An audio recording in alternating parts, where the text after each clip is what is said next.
All right, excellent. Good evening, everyone, and welcome to the Stacy Middle School Finalist Forum. We have 3 finalists joining us tonight. The first is Nadine Clifford, who is the current assistant principal at Stacy Middle School. She's going to just share her background and experience with you, and then it's wide open for you guys to ask any questions that you have an interest in responding. We have about a half an hour per candidate. Kevin O'Rourke, who is our one of our 3 finalists, is actually in DC with his school trip, so I did a video interview with him, so you'll be able to see him. Okay? All right, great. Without further ado, I'm going to turn it over to Nadine Clifford, and she's going to give just her background and experience, and then you guys can come with questions. She'll repeat the questions so Milford TV can pick it up.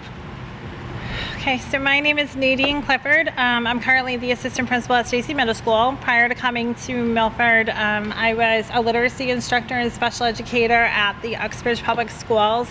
I worked at both the White Middle School and the McCloskey Middle School in Uxbridge. From there, I had moved on to the Walker School, which is a social emotional and behavioral program in Needham, serving some of the most acute students in the state. Where I served in the role of an associate principal for 4 years. During that time, worked on building curriculum, working on creating a trauma-informed environment, and working on a lot of professional development opportunities with staff. Because it's a little hard to hear. Is it? There you go. Okay. And then from there, applied to Milford Public Schools, specifically looking for more of a diverse community with a larger population. Definitely my heart is with middle school, and so I was really interested in making sure that that transition stayed in place. The Walker School is a K-8 school. So that's a little bit about my background. Does anybody have any specific questions? I can talk a little bit about the work that we've done throughout the school year. Okay. So since coming to Stacy Middle School, we've been working pretty diligently on 2 specific things. The first is behavior programming, and the second is improving the special education outcomes for many of our students. So since arriving to Stacy, some of the work that we've done is sort of revamping the special education department, making sure that the trainings are in place for people to make sure that our students are accelerating at the best rate possible. And also we've implemented some online universal screening tools, which will help us to be able to measure the growth of our students as they progress and pull out programs from grades 6 through 8. So it's the same consistent online programs that we're going to be implementing, so we're able to measure and collect data about these students and the curriculum and their ability to grow as middle school students. In addition, the behavior program at the middle school level appeared to be quite disjointed and not very inconsistent back in September. We've been working together as an administrative team to try to create some consistencies and some equity in that plan. Over the course of the year, there's been several trainings that have been shared with staff, so that way we're working on creating some self-regulation skills in students, trying to keep them closer to the classroom so they're not being sent out of the classroom for office referral and interventions as frequently.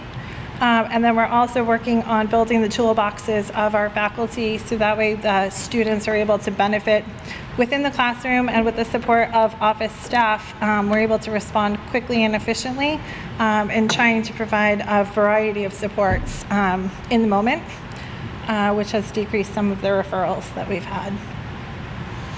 Any questions? So jump in with any questions that you have, please. So I know you do a lot for special education, and I think that's wonderful. And I think, we do a lot around helping those who have maybe can't get help at home, and you do a lot of work, and I think that's wonderful. But what do you do for the kids who are at the higher end, where if you gave them something extra, like an enrichment, they may do better on scores, they may do better in school, they may have a different kind of confidence level. Is there anything on the roadmap to bring that? And I know 8th grade kids get leveled out, math is in 7th grade, but what about when they first come into Stacy, to keep those kids motivated and not fall through the cracks? So we definitely have. Oh, sure. So the question is, how are we going to support increased motivation amongst students who do not qualify for special education services or other programs? And so the work that we are currently planning for next year is, you are absolutely correct. There is not a whole lot of motivation. What we're looking for is coming up with an enticing way so that students are driven and excited to come to school. That is what we want. The kids who are constantly doing the right thing, showing up to school, behaving well, working hard academically, there's not a whole lot of programs that are currently in place to keep that motivation going, to recognize them, to recognize their hard efforts, with exception to the Principals Award, which went into implementation this year. Right. The goal moving forward is to continue with the Principals Award, which has seemed to be very motivating for the students who academically are achieving, but we also want to focus on kids who are showing up to school. Attendance is definitely an issue that we need to focus on at the middle school level. And so we are planning on doing some healthy competition, both as an individual, as a homeroom team, and as a whole classroom team, where the groups of people are going to compete against one another for the highest attendance rates. And then we would love to be able to implement some sort of by invitation only events, some additional things outside of the school day, or even built into the school day, where kids are invited to participate in things that that sort of highlight the purpose of whatever the award is. So if it's high attendance, it could be an invitation to a basketball game. It could be a special dodgeball tournament. It could be that they're, able to receive a specific award, is able, to be able to have moving a pizza party. Like whatever the case may be, there's going to be different benchmarks throughout the year that are going to be implemented. In addition, taking a look at kids who are working to the best of their ability, even if they're not quite meeting the mark, because I do believe that achievement is important, but I also think that the self-drive and the effort that kids put into the work really needs to be recognized. And so in a similar fashion, what we're hoping to do is put it on teachers' radars when kids are really going above and beyond, when they're showing consistent levels of effort. We want to make sure that we're able to recognize that in some way. And so that is part of the plan and the framework for the upcoming school year. But just to add on to that, what about the kids that are at the higher levels and keeping them academically balanced? So academically challenged, yes, you're right that we have the higher level math class. We have those things in place. We are looking to explore additional enrichment opportunities. There's a lot of project-based learning initiatives that are currently happening in the district that are starting to unfold in our classrooms. Teachers are going to be receiving training and support around these models, so that way we're able to sort of accelerate and provide the additional enrichment opportunities for kids who are meeting the mark and exceeding. Sure. Hello. So I don't know if it's fortunate or unfortunate that you're the candidate that's already been here for a year. So the students know you as the vice principal and the role that the students know you is as the vice principal. A lot of times it's the disciplinary, which is the nature of the vice principal. Right? Yep. So how, if you were to then be principal, the students, with the social emotional learning paradigm shift that's going on, with the students that tend to be the perfectionist, high-strung, or those kind of kids who sometimes think, when you see Dr. Clifford, we're all going to we didn't do it. Right or wrong, that's their perception, right? So how, as then transitioning to a principal role, do you then reach them? So, because it's a different role. Isn't it? So in some ways, yes. I will share the question. Yep. What is the difference between the role of the principal and the assistant principal as it relates to student relationships? And so really, what I'm thinking is that from the start, I've tried to build positive relationships with kids. Even the kids who are in my office for discipline issues on a regular basis, research shows that the best way to be able to handle this is to start off by building the relationship. So really starting to get to know your kids. I've spent the last year really trying to build those relationships with students and staff and really focusing on who the child is and sort of what they bring to the table. Even in moments when we're disciplining, the whole point of that is to teach, right? And so teaching is always at the forefront of even the discipline interactions that we have. Students are invited to my office, and I have an open door policy all the time. I get visitors every day to drop off backpacks, to pick up water bottles, to utilize the water cooler in my office. I've tried to create definitely an inviting environment. In addition, I attend all of the lunches and recesses, and I'm really trying to interact with kids sort of on a different level. They've taught me how to play Foursquare, for instance, this year, right? So they've seen both lights. There are times as a disciplinarian when you have to be firm and where you're setting a limit, but the limit is never set to a point where it's unexpected or unfair, right? So students do recognize, I think, even in the most difficult of situations, why they're receiving the consequence that they receive. And they understand that it's not due to my approach and because I'm choosing that, but because it's a direct result of their own behavior. And because that is the mindset that we are sort of creating, I really don't think it's going to be that big of a shift. I feel like it's a very welcoming environment. Like I said, the students visit every single day just to kind of see what's up. If they just need to check in, a lot of times Mr. Collins and I are serving in the role of a counselor or a support person. Lots of direct communication with families, so there's been lots of dialogue with a variety of different families for a variety of different reasons. Things related to attendance, being able to make house calls and getting to know families because they can't get into the school, but we need that family and home connection. So those additional steps have been in place since the start of the school year. I'm not sure that the student perception would need to change all that much, except, I wouldn't be the one directly giving the discipline, which they'd probably appreciate. So, seeing that you've been here for about a year, what have you learned? How has your perspective changed? And what is your main goal going forward? Like, what do you feel needs to be done? Sure. Okay, so what is the goal? What am I looking to achieve over the course of the year? What have I learned over the past year? I feel like since coming to Stacy, obviously, I've been working very closely with the EL department, and I've really focused on building some relationships there, gaining some knowledge, understanding how the system and the process works, and coming up with a fine-tuned model for being able to make sure that students are gaining the most from their academic experience as possible. I feel like over the course of the year, I've learned a lot about some of the initiatives that are currently in the works in Milford. We're sort of a school that is at the forefront. We're a district that's really at the forefront of a lot of initiatives. And so I really kind of feel like it's been an opportune time to come in as things are starting to take off. It's not that I've missed a whole lot. I feel like I started right at the beginning of some of these initiatives so that way we can begin implementation right from the start. I'm sorry, there was another part to your question. What is your main goal and what do you feel that you need to do moving forward? So I think that we need to continue doing the work with building faculty and student relationships. I definitely think that we need to focus on attendance rates. We need to focus on math scores. These are things that are all outlined in the school improvement plan. So that work has already been identified as the needs for the school, and so I would be aiming to continue that work. In addition, I feel like, we talked about motivation, we talked about bringing things to the next level, making sure that we have offerings for kids who are really excelling, and kids who are, falling inside the board category because they're past meeting the mark. And so what are we offering those students? I think that, again, it goes back to there's a lot being offered to students who need the additional support, but the students who need the enrichment, I think that's where our project-based learning is headed.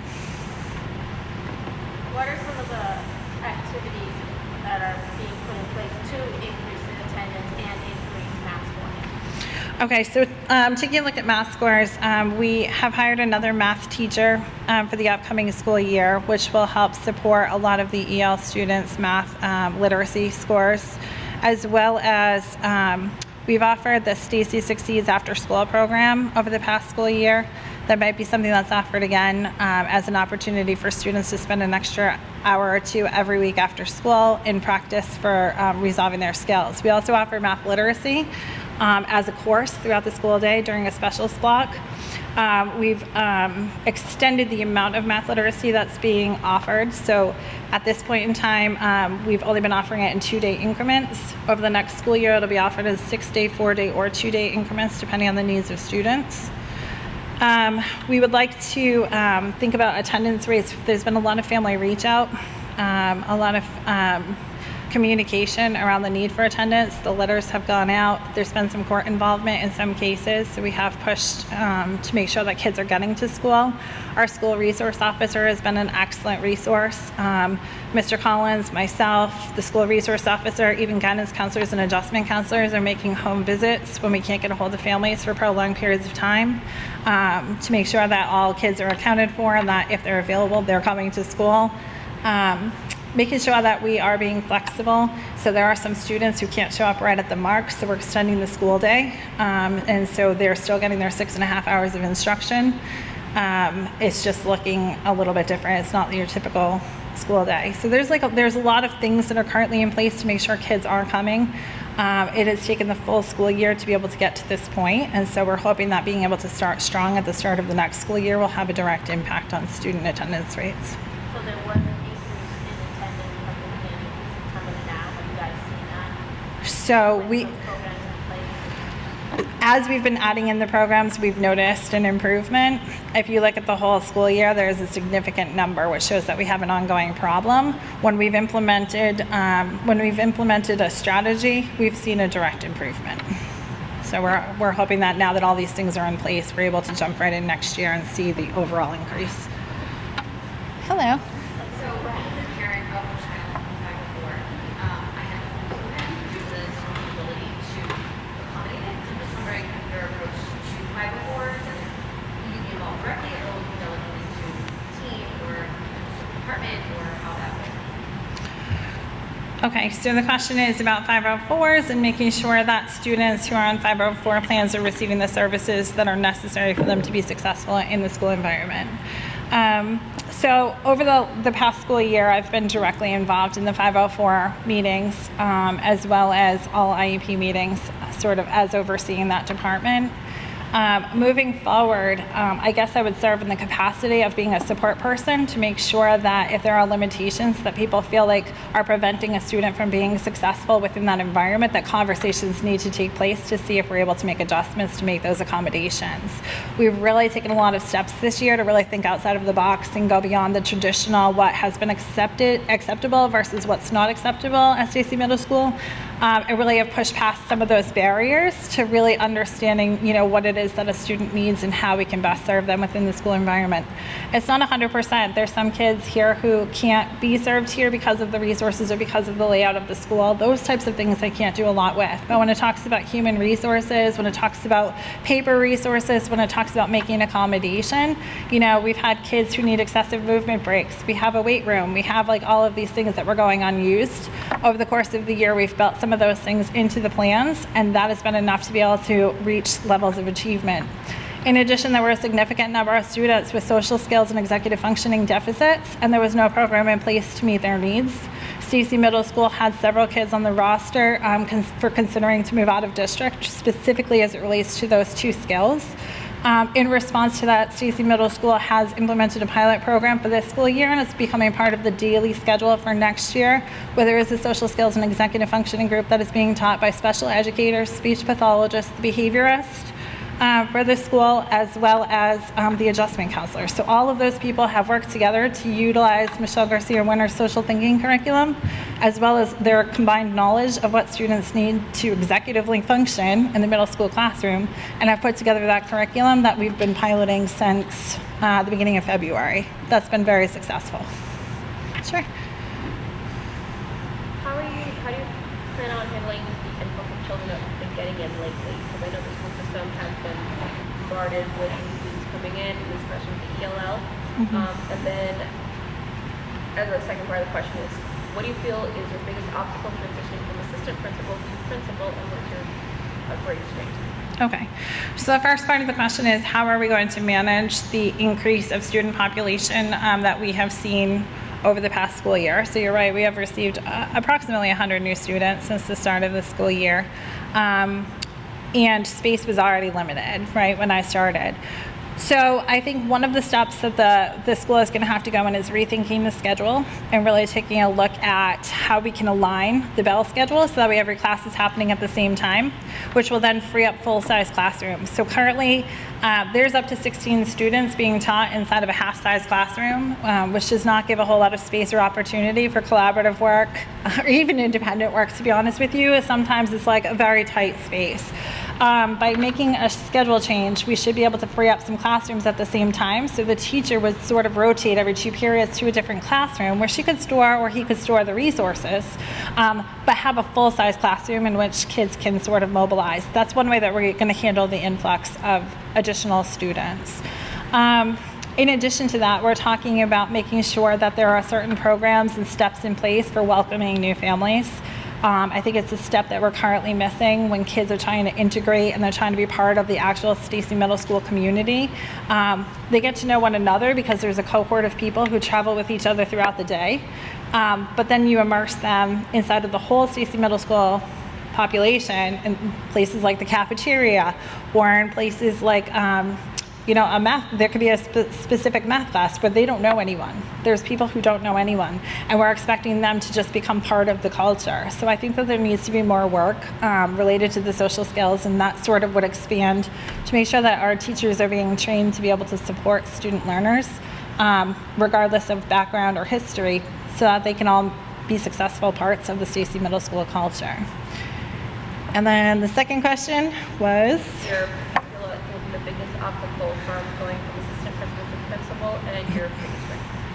Okay, so the biggest obstacle for going from assistant principal to principal, I mean, I feel like when I accepted the position as assistant principal, my intent was never to be the assistant principal for the rest of my life. And with that mindset, I tried to make sure that I carried with me a leadership mindset, one that brought with me higher expectations for staff, one that was open communication, strongly relationship-based. Those are the same way I would lead as a principal as I would as an assistant principal. I think some of the greatest barriers are really taking a step back and looking at the whole school and what the vision is going to be and sort of how all these pieces fit into the vision. So there's been a lot of information and a lot of feedback collected over the past year, all which have some part of making Stacy Middle School a better place to be. And so really taking that feedback and really spending some time reflecting about how we can maximize, I guess, some of the feedback and sort of embed it in the culture that we currently have. And then last part was, sorry, you had another part. The obstacle and the biggest strength. So my biggest strength is that I consider myself a pretty good problem solver. I don't feel like there's a whole lot of limitations in education. I really do feel like there's an opportunity for growth for educators, for the principal, for the assistant principal. There's always more room to grow. And so I feel like if somebody comes with an idea, the answer is never just no. The idea is let's figure out a way to make it happen. The idea is to think outside of the box, to figure out a way to take pieces of it and incorporate it in what we currently do. And that has been an approach that I think has been very welcoming within the Stacy Middle School environment. I feel like there's a lot of things that staff have already tried that they wouldn't have tried prior to September. And that has been like a breath of fresh air, for sure. Yes, hello. What is your philosophy on parent-teacher communication, and what expectations do you have, given that they're middle school age where you're fostering independence, but also still needing a lot of parent support? Okay, so the question is around communication between families and school, and fostering moderate levels of independence without taking away some of the independence. So I agree that it's a very fine balance.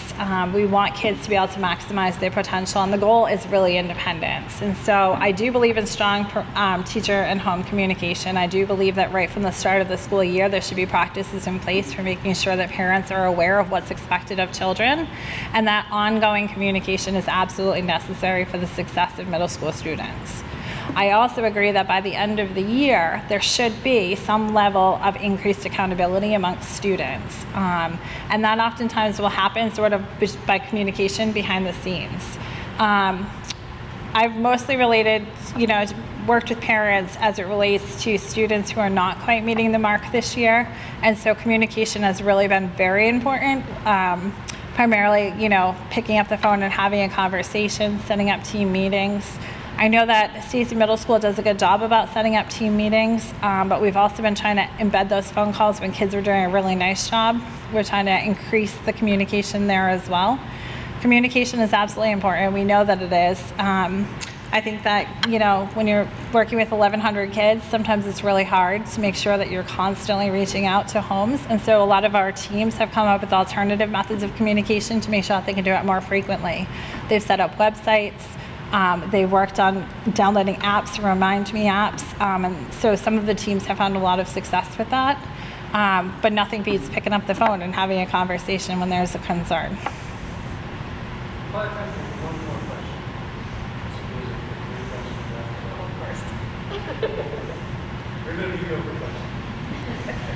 So, say that you've got kids coming into a middle school at 7th grade and then kids leaving 8th grade into high school.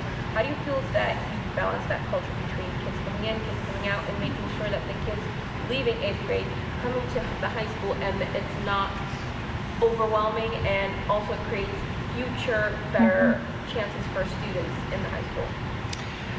So what I would like to do if I was in this position, I think that I would like to start off right at the beginning, working closely with Woodland and working closely with the principal at the high school to make sure that we're best preparing our kids both ways, right? So there's a lot of programming that happens at the high school that I feel like has trickled down to the middle school, but students don't have the opportunity to really make those connections because I'm not sure staff have made those connections. So I want to make sure that I'm fostering those relationships so we're able to then support kids in that way. This past week I took a visit to Woodland. It was one of my first visits to Woodland. And what I noticed is that there's definitely some gaps when it comes to the transition. So what we need to do is really focus on how we're transitioning the mindset from an elementary mindset to a middle school mindset without putting kids through absolute shock. Okay, and so there's definitely some work that we need to do in order to create those stepping stones. One of the things that's currently offered is like the Step Up to 6th Grade Day. That was an additional day that was embedded last year. And we've used our 8th grade students as mentors for that. So the incoming 8th graders go through an actual training on leadership skills, and they're aligned with specific classrooms of kids. And from there, they're able to use their leadership skills to help mentor the students and better prepare them. They're then tied to that group of kids throughout the entire year. During some specific events, they'll come in and they'll speak, they'll do a second step activity with them, and so they sort of maintain that relationship, and it allows students to be able to ask questions of a peer rather than always of an adult. All right. So if you want to finish with a closing statement, maybe 30 seconds to a minute. Okay. To wrap it up. So I guess all I would say is that this year has been pretty remarkable. I feel like there's been a lot learned, not only on my behalf, but on behalf of the staff and students that I've worked with. I feel like Milford has been a place where there's a diverse community, but there's definitely the small community feel. And because of that, you know, that's why you guys are here tonight, because you're showing such an interest in who is going to assume this next position. I do hope that the best candidate is going to be able to lead our entire school forward in all of the areas that we've discussed tonight. And I do look forward, regardless in which capacity, to continue to be part of this important team. Thank you.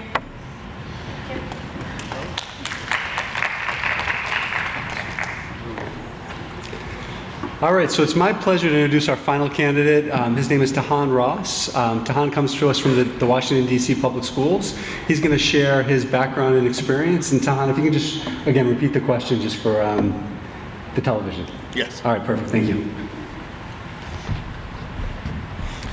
Good evening, everybody. Wait, I can't hear you. Good evening. My name is Tahan Ross. I again come to you all by way of Washington, D.C. Public Schools, and I'll speak to you a little bit about my leadership trajectory. I'm from Springfield, Mass., which is the birthplace of basketball, and the home of Dr. Seuss. Okay. From Springfield? Two people went to Springfield College. Oh, okay. All right. You met this morning. Huh? Yes, he told me about you. And I said, okay, they have a good physical education program. He goes, yes, that's what my mom does. Yes, so I'm from Springfield, Mass. And I began my career in education there as an ELA teacher. Also worked as at the district level as a school to career coordinator. So my job was kind of bridging the gap between school and the world of work. What else? I've held a couple of different positions. In 2010, I helped raise my little sister, and I grew up in foster care. My little sister was adopted at birth. Her adoptive mom showed up at my doorstep and said, "I'm terminally ill. I have breast cancer. I need you to take your little sister." I didn't know her. She was 11 years old, and it was my duty to love her, but I got to know her really quickly. She turned out to be a really good girl. Got her off to McDuffie, which is a private school in Eastern Mass, and she went off to NYU on a full scholarship and has done very well for herself. She's an actress in New York. She's been in a few Netflix shows as well as Broadway. So around 2010, we moved to New York. I worked for Harlem Children's Zone, running after-school programs for a while. Around 2012, I had already had my master's in administration. I said, let me get back into the classroom because they were rolling out Common Core at the time, and I wanted to get become a hardcore member of that movement, and taught for a few years, and then I took a position as a dean of school culture in Washington, D.C. That position definitely allowed me to fully understand social emotional learning, PBIS, restorative justice practices, and served as kind of a stepping stone for me to become, an assistant principal and so forth. All of the different positions that I've held has allowed me to look at the role of an educator through a global lens. When somebody speaks about summer programming, I can say, look, summer programming is important. I've done it, been there, done that. It combats summer learning loss. I can speak to the importance of aftercare, as well as, teaching and learning, given that, I'm an administrator and I was a former teacher. I would say that, growing up, teachers kind of have always been a big support system for me. The schoolhouse itself served as a place of refuge from some of the things that I was experiencing outside of school. My sixth grade teacher even took me in for almost a year to kind of stabilize me, Miss Audrey Baptiste. And all of those experiences is kind of just catapulted me into the field of education, and I, just decided to kind of dedicate my life to paying it forward, and that's how I ended up here today. All right, so questions for Why Milford? You're in DC, what brings you back here? So Milford is very close to home. And it's very close to home, not just physically, but it's also close to home in terms of student demographics. So I began my career working with a very diverse student population in terms of race and ethnicity. I would say about maybe 60% of the student population in Springfield is Latino. When I worked in New York City, the student population I worked with was also racially diverse, about maybe 50% Latino. Washington, D.C. is probably the only place where I'm not working with a student population that's racially diverse. D.C. as a city and school district is racially diverse, but because of neighborhood schools, you have schools that are predominantly white, schools that are predominantly black, schools that are predominantly Latino.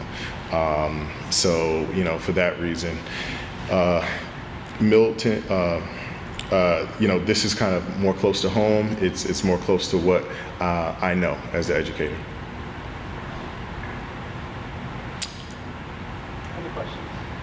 Have you had a chance to look at the statistics, and what do you see as a problem when you're coming to something that you want to focus on? So in terms of looking at the statistics and identifying what areas that I want to focus on, I would definitely say first and foremost, we want to make sure that the L students have what they need to be successful.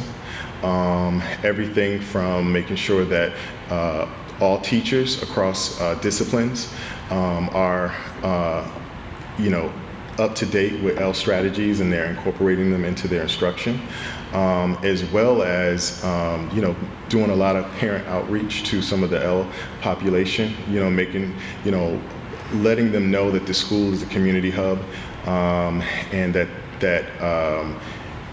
we would like them to come in, even in the evening time for resume writing, for, maybe some classes, GED programming, so forth. Also, I would say working in terms of one of the common threads in the stories that I've heard from students this morning was, kind of putting together a plan for some of the struggling students. And when I say struggling students, I mean students that are struggling in terms of academics and behavior. I heard that there were, just some students that they feel as though it's kind of putting a dent in the school culture. And we just kind of have to come up with plans for them. Suspension should be a last resort, so we got to figure out ways to kind of reteach positive behavior, so that they are in school and that they are doing the right thing and that we're setting them up for success. That's a question that I asked the first candidate around, what are your thoughts around enrichment? Because we do a lot around kids that are trouble, kids that need extra help, kids that don't speak this language, and a lot of resources go to that. But what about the kids who need to be challenged so that they stay interested in school, that they get to a second level? What are your thoughts around that and strategies for those kids that they're already successful, but they can even be higher? So in terms of working with students who are already successful, but figuring out ways to keep them actively engaged, I've talked at length to some of the students this morning, and we had conversations about, making school fun. And, I said, hey, do you guys have pep rallies? They said sometimes. I looked around, I didn't see the hawk anywhere. I'm like, okay, where's the hawk? Where's your school mascot? Let's build up, that strong sense of school pride. Let's figure out ways to put vitamins in the ice cream so that kids are learning and they don't know they're learning. And project-based learning came up. And, I made a commitment to the students that, we would bring some intentionality to infusing project-based learning in science as well as social studies. We talked about the school store and getting the school store open, and not having to use cash to purchase items. In education, there's this thing called, positive points. So if students are demonstrating one of the core values of the school, school staff can give out points. And they can cash in those points to buy items from the school store. They can also cash in points to go on field trips. So little things like that is just kind of bringing more fun to the school. Also, creating a wide range of activities for students. I know that there are some after school programs, but maybe building on that and trying to increase the programming during the regular school day. I've seen where they've kind of piggybacked off electives and say maybe once a week you have a partner come in and the students would leave their maybe art class and take part in chess. So again, it's not an official class, but we're trying to offer more opportunities for kids to be engaged and so that we don't lose any of these young souls that we need to guide. So yeah, that's just some of the ideas that I have. How do you support teachers? What's something that you feel is important? Obviously, you have to support the teachers, but what is your strength as a principal or a future principal? So I would say, with respect to supporting teachers, and where I would be strong is, I would say, communicating with teachers and over communicating with teachers. I've talked earlier today with some teachers about making sure that the newsletter, staff bulletin goes out every Sunday. Even breaking it down by daily communications with teachers, explaining some of the big ticket items for the day. If there's a field trip, staff coverage for teachers who are out, sending something early in the morning every day.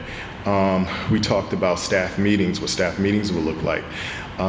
And it's not just me standing at a podium. This is in the staff meeting.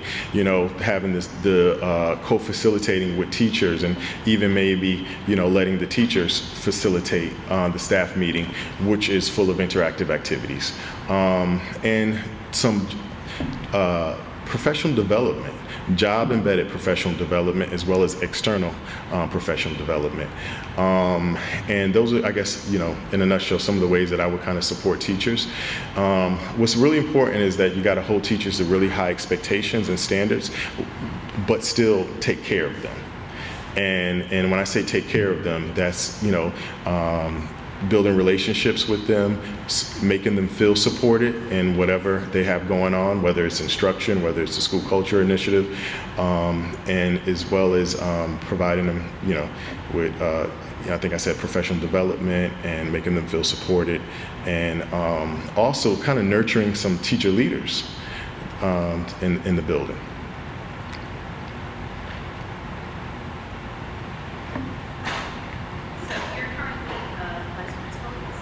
Yes, I'm correct. What has been your biggest challenge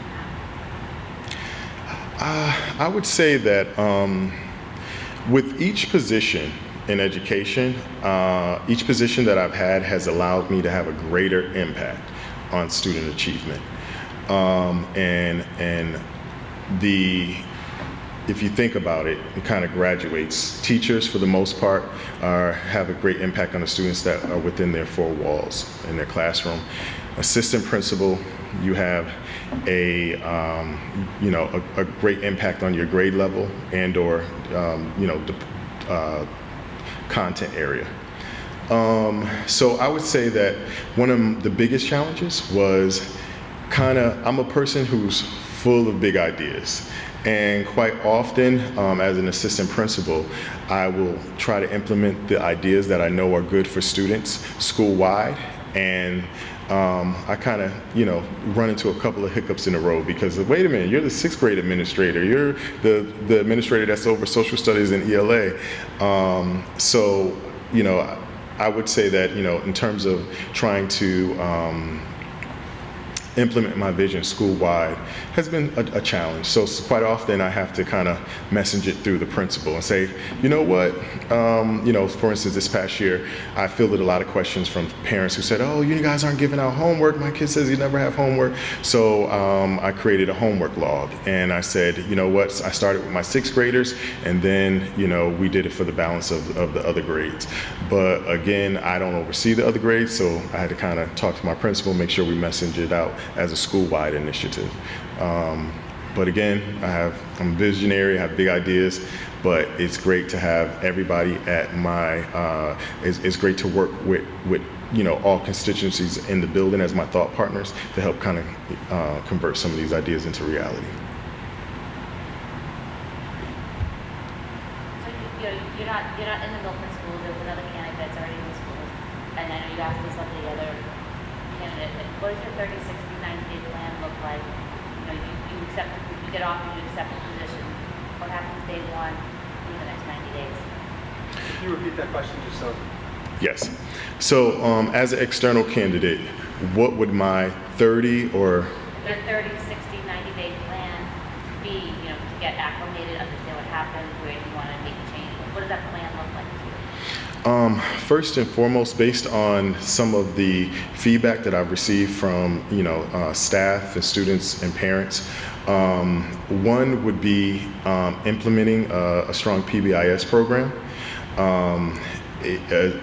as well as restorative practices. Oh, I'm sorry. Positive behavior intervention and supports. So it's basically a program. It's basically a kind of like a discipline framework where when students do the right thing, they're rewarded, and when they don't do the right thing, you kind of reteach. So kind of the restorative justice practices and the PBIS kind of go hand in hand. So that's one of the things that I would definitely try to roll out immediately. And I would work with the, people at the district level as well as the school as my thought partners to get that done. I would also work with the ELA department. So I would kind of take an aerial view of the school in terms of what's working and what's not working, and whatever's working, I would build on. What's not working, I would kind of identify some of the Rockstar staff to come together and kind of serve as a think tank, and I would collaborate with them to figure out what is the short term and what is the long term. So I guess 30 days, first 30 days would be, coming up with an alternative to suspension program. And that kind of all encompasses the PBIS, the restorative practices, figuring out what an in-school suspension program would look like. That's definitely the 30-day.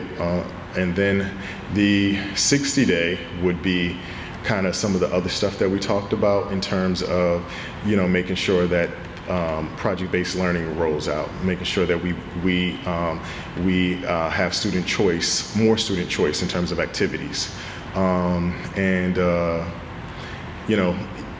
maybe even figuring out, who could serve on a motivation committee, because I talked about I didn't see the hawk anywhere in the school, and kind of building school pride, and then there's some instructional, other than project-based learning, there's some other instructional stuff that I would like to roll out too.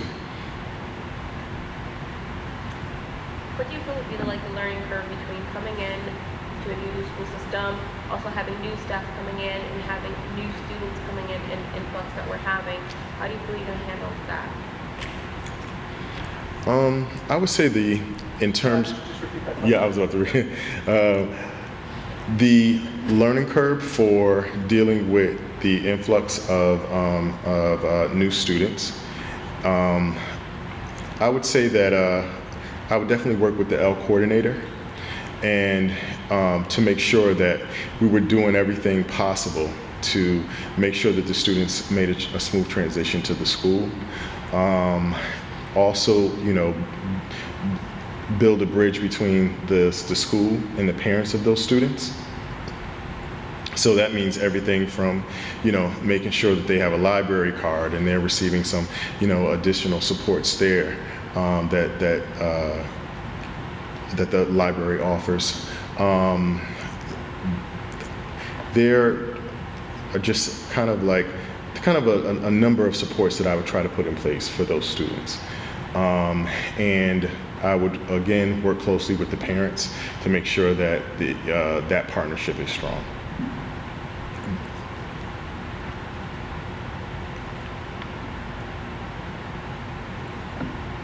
Curious what involvement you had with the 504 plans. With respect to 504 plans, I've sat in on a few 504 plan meetings. As you know, 504 plans can run the gamut in terms of supports. And we have one student who has a health issue where his, I forgot the name for it, but his skin doesn't, blood, he doesn't develop clots so that his skin heals, sores heals. So it's kind of making sure that students have supports in place to make sure that he is safe during the school day, and also the staff are trained on how to respond in the event that he is hurt.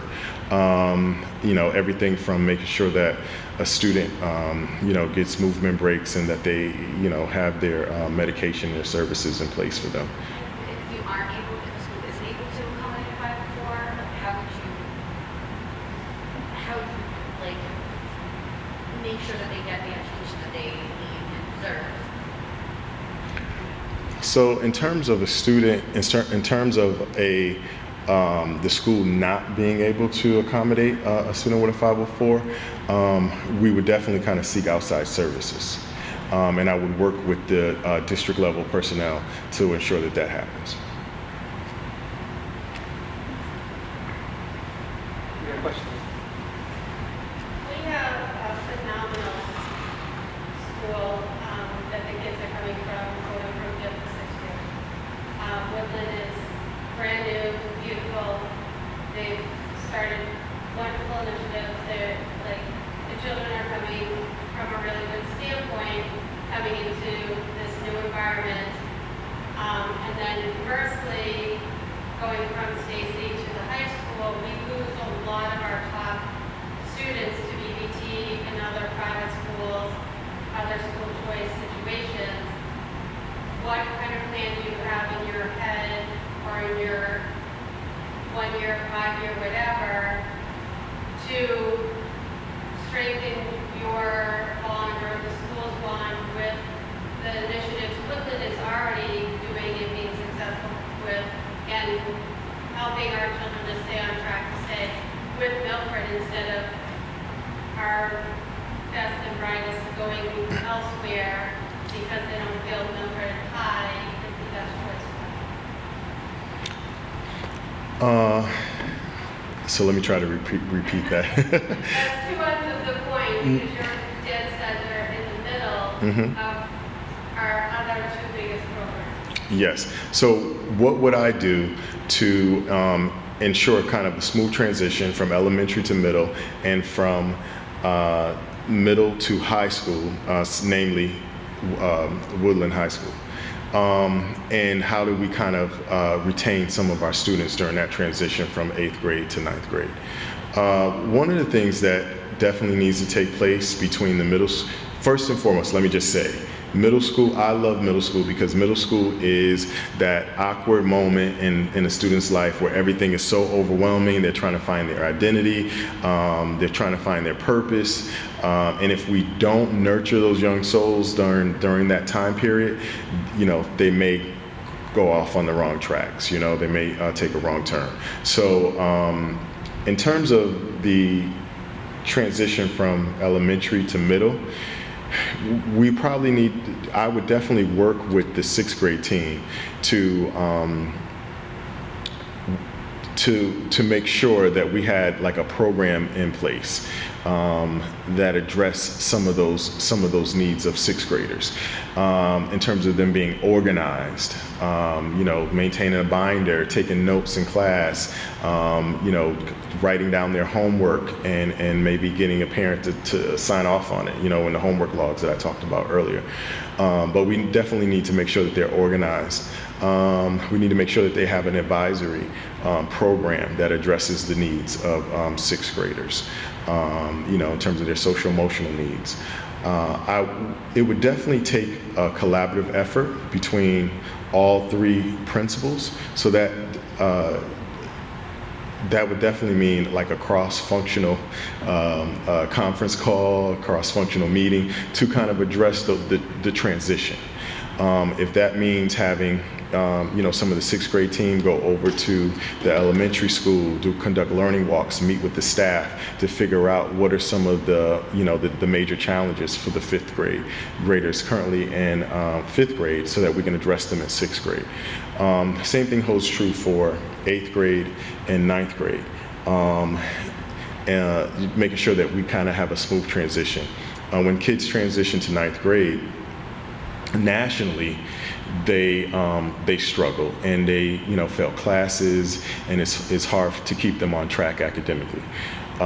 So again, some school districts have even hired transition coordinators to make sure that kids transition smoothly and that their needs are met socially, academically. In terms of students leaving the district, we probably need to address the branding of the high school and make sure that we're getting the word out to the community, all of the great things that's happening at the high school. If students are leaving, they're probably leaving because they don't know that there's a lot of great things happening at the high school. And we probably need to kind of, maybe even hold some field trips where the kids come over and say, okay, what does it look like, the day in the life of a 9th grader? And so they, kind of, take part in some classes and activities and so forth, get to meet the staff. have a summer bridge program that is fun. But again, figuring out ways to kind of bridge that gap so that we don't lose students, because we don't want to lose students. We want them to transition to Milford High successfully. So, I'm going to have to unfortunately cut you off, which I was through out of time. If you want to give kind of a closing statement, or maybe like a minute and a half, then we're going to Okay. So I've talked to you guys about my experiences. I've held a myriad of experiences in education, from a teacher, educational liaison to the mayor of Springfield. I've worked as a school career coordinator, kind of bridging the gap between school and the world of work. I've worked in after-school programming. I've been a teacher. Again, all of those experiences have just allowed me to look at the role of an educator through a global lens and educate students holistically. I look forward to the opportunity in Milford at Stacy Middle School. There's a lot of work to be done. I would love to build on some of the strengths that's happening there in terms of school activities. Also, figuring out ways to keep students engaged, actively engaged, so that they're learning and they don't know they're learning, and that we kind of strengthen the sense of school pride there. I've dedicated my life to supporting youth development, and that means all students, all youth, the L population, special education students with 504 plan, and even some of the high performing students. Again, we don't want them to feel like they're invisible. We want them to, take part in some of the activities and kind of build on the activities, offer them more, student choice in terms of the activities that they take part in. So that they don't lose interest. And school isn't just something you do, but something you experience. So I look forward to taking on this, very, very, very, very big job. And I look forward to working with parents. I look forward to working with the staff as well as people at the district level, Dr. McIntyre. And everybody will kind of serve as my thought partners and making sure that Stacy Middle School becomes, the best that it can be. And we're offering an excellent education to every single student, every single day. Thank you so much.